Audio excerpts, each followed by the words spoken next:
The CDC is out with new recommendations on how long you should isolate if you get COVID, and a lot of people have questions about it. Today, Beaumont doctors are clearing up any confusion. Paul? Well, storm number 2 this week is now dropping moderate to heavy snow across, especially the southern part of the area. So we'll talk about that, and we'll talk about storms number 3 and 4, all straight ahead. And as we get ready to usher in a new year, some of you may be vowing to remove the stress and anxiety from your everyday life. Ahead, a local mental health expert shares the unhealthy habit you may not even realize you have, and it could be the key to a whole new outlook on life. Live from downtown Detroit, home of WDIV and Click on Detroit, Local 4 News First at 4 starts now. Our top story first at 4 is the weather. Storm Tracker 4 shows the snow is falling again in Metro Detroit. We start tonight with Paul. It won't be around for too long, but it could pile up quickly, Paul. That's the key, Priya. It's going to be piling up quickly, although it's going to be a quick hitter. So this is Storm Tracker 4, and you can see here, by the way, you notice this little donut here, this shrinking hole. There's a fascinating explanation for that. We'll talk about that at some point on Local 4 News at 5. But in any event, we have the moderate to heavy snow that is moving across the area, and you can even look back to the west. You're already seeing the back edge of this stuff. So this is going to be maybe 3 hours of snow, and then this stuff's going to be gone. But there is another batch that's going to affect areas to the north. So you can see here on the computer model, here's the batch coming through now. That races off to the east, but then this evening, another batch comes in for areas to the north. So areas to the north and areas to the south, it's going to be maybe 2 to 2.5 inches. In between, we're looking like 1 inch or 2. And if you're heading out right now, temperatures near freezing and visibilities in the snow is dropped as low as 1/4 mile in spots. I'll be back with the rest of the forecast in just 2 minutes, Priya. All right, thank you, Paul. Now to the coronavirus and the big development surrounding the virus spread, isolation guidance, and return to school. The University of Michigan announced today in-person classes will start up on January 5th with new safety measures in place. Everyone has to get a booster shot by February 4th, and students living in the dorms must get tested before they return. Beaumont says 547 patients are hospitalized with COVID at its hospitals right now. The majority are unvaccinated. And the CDC is out with new isolation recommendations for people who test positive. Today, doctors at Beaumont wanted to clear up some confusion surrounding the new guidance. Jason Colthorpe is in the newsroom to walk us through what you need to know. Hey, Jason. Hey, Priya. Beaumont says it's getting a lot of questions from patients about when they can return to work after an exposure, especially after recent holiday gatherings. Let's break down the new guidance for you. The CDC says anyone who tests positive for COVID or is exposed to it and has no symptoms only needs to isolate for 5 days. Previously, the agency recommended 10 days. After those 5 days, you should mask for another 5 days in public. The key here being that you're asymptomatic. If you're fully vaccinated and boosted and are exposed, the CDC says you no longer have to quarantine. Just wear a mask for 10 days. If you test positive and have symptoms, nothing's changed there. Doctors say you should stay home until symptoms are gone or until you are fever-free for 24 hours. A lot of people have been asking me, why 5 days? Like, what happened to the 10? And are we now being less protected by being only quarantined for those 5 days?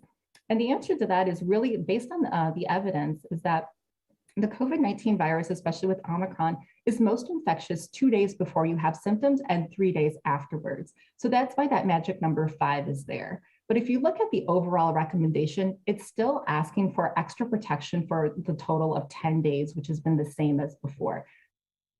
And another important note here, Beaumont doctors say a cloth mask does not offer enough protection. They recommend double masking or wearing surgical masks with high filtration. We'll hear a lot more about this in the days to come. Priya, back to you. Yeah, you're right. Thank you, Jason. And Dr. Anthony Fauci says that new guidance is driven partly by recent worker shortages, like the ones causing problems at airports. Flight cancellations stretch into a 5th day today. According to FlightAware, more than 1,000 flights were canceled today across the U.S. 19 of them are at Metro Airport. Michigan's Redistricting Commission begins the process of voting on new congressional districts. Commissioners approved today the Chestnut map for congressional districts. The group still has to vote for the State House and State Senate district maps. The maps will govern the state's elections for the next decade. The proposed maps have been a source of controversy. Earlier today, a group of Detroit pastors and lawmakers voiced their concerns about the redrawn maps. As we talk about what it would take to draw districts that are not majority black, it would take cracking the city of Detroit in ways that we do not feel are acceptable, ways that do not make sense. And when the commission had their closed-door secret meeting, their voting rights expert said that they were successful at their primary goal of unpacking the city of Detroit. And the whole process is expected to wrap up on Thursday. Family members of Paul Whelan renew their push for his freedom on the 3-year anniversary of his arrest in Russia. David Whelan says his brother is currently in a Russian labor colony.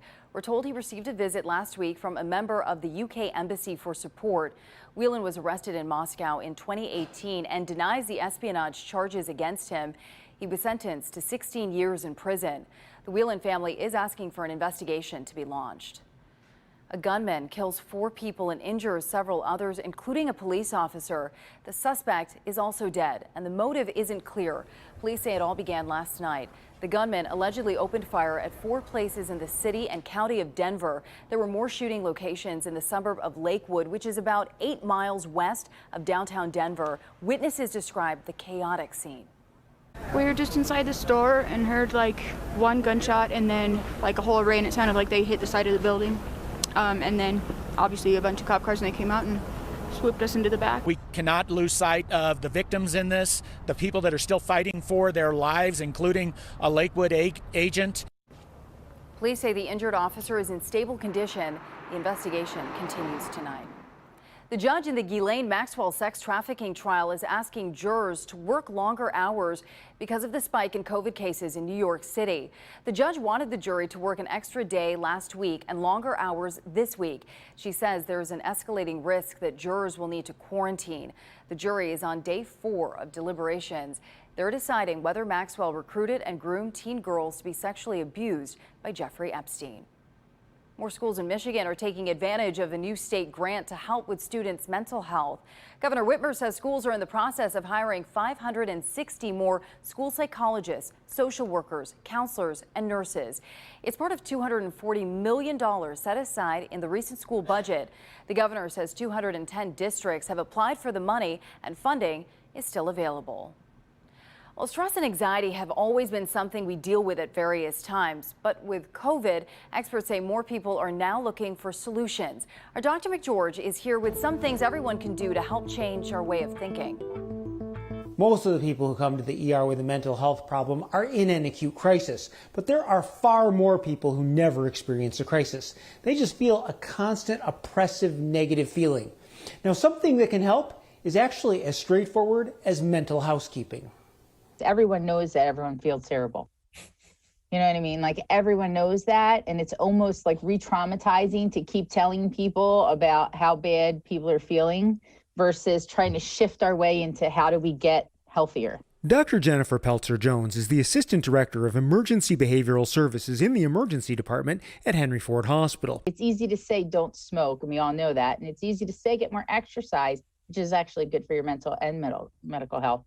But when we say things like, be careful of your bad thinking habits, stop putting yourself down, stop living in this negative space, we are like, well, I don't do that, but we do. We do a lot of that. Everyone keeps waiting for us to get back to some type of normal.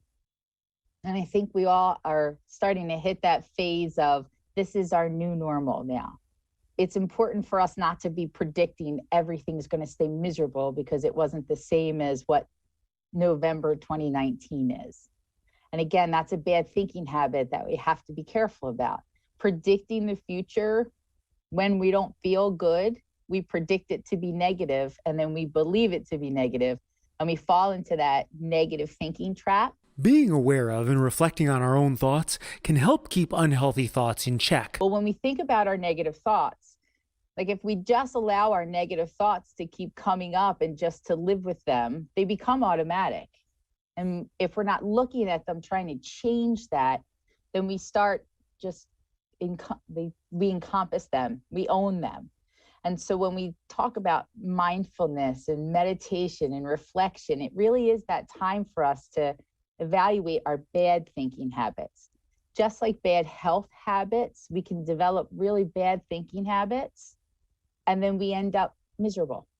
Now, for outside assistance, in addition to mindfulness programs that incorporate meditation or yoga, there's also more and more help available through employee assistance programs. In fact, Dr. Peltzer-Jones really encourages people to take advantage and try them as another way to help during these challenging times. Back to you.